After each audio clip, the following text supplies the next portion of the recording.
Good morning students.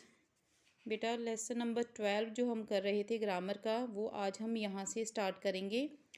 Next भेद जो है कारक का वो है अपादान कारक, और इसका जो चिन्ह लगा होता है वाक्य में वो क्या है, से।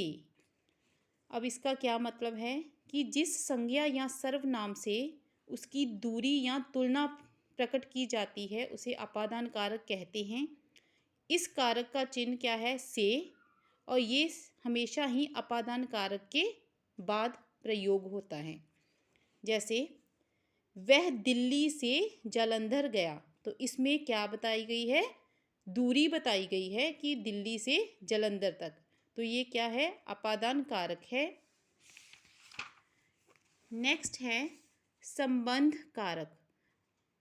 इसमें क्या बताया गया है, संबंध कारक का क्या मतलब है कि जब वाक्य में, सेंटेंस में संज्ञा या सर्वनाम वाला जो शब्द है उसका रिलेशन, उसका संबंध जो है उस वाक्य में जो क्रिया हो रही है उससे ना होकर उसी वाक्य में आई हुई किसी दूसरे संज्ञा या सर्वनाम से उसका संबंध बताया जाता है, तो उसे हम संबंध कारक कहते हैं।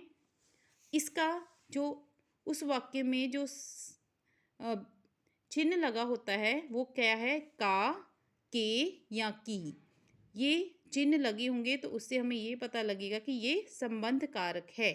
जैसे वह मेरे भाई का मित्र है, या आज सुखबीर के घर पर कोई नहीं है। नेक्स्ट है अधिकरण कारक। अब अधिकरण कारक में क्या उसका चिन्ह लगा होगा, में या फिर पर।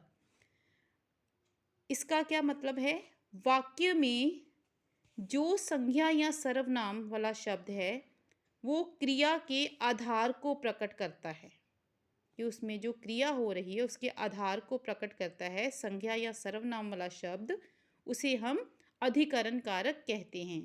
और इसका चिन्ह क्या लगा हुआ होगा, में या पर। जैसे झूले में बैठकर मुझे बहुत डर लगा, वह कमरे में बैठा हुआ था, तो ये क्या है, अधिकरण कारक है। नेक्स्ट है संबोधन कारक।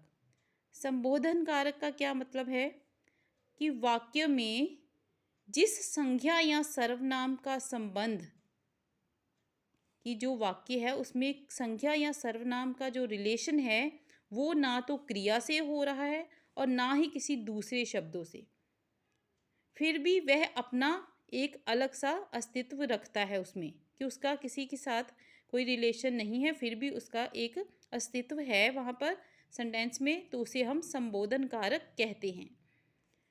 संबोधन कारक का कोई भी प्रसर्ग या उसका चिन्ह नहीं होता है।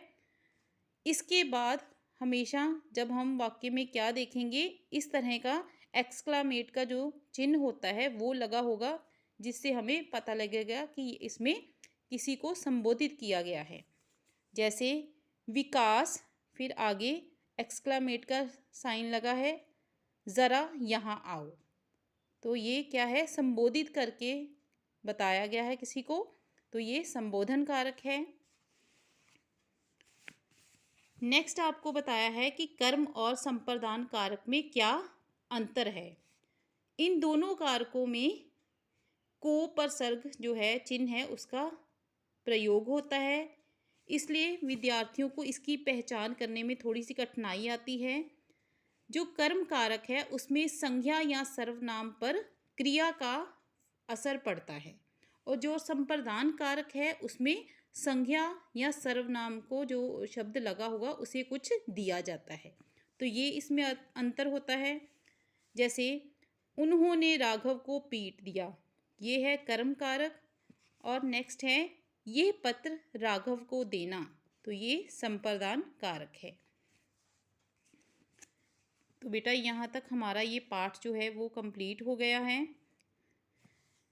इसके बाद जैसे कि मैंने आपको पहले भी बताया था कि जब आपका पाठ ख़त्म हो जाता है उसके बाद आपको लास्ट में दिया होता है कि आपने सीखा, तो आपने जो भी इस लेसन में जो भी इम्पोर्टेंट बातें होती हैं वो सभी आपको यहाँ पर पॉइंट्स में पूरी बताया जाता है। तो आप अगर इसको भी अच्छी तरह से रीड करोगे, पढ़ लोगे, तो आपको लेसन एक बार अच्छी तरह से समझ आ जाएगा।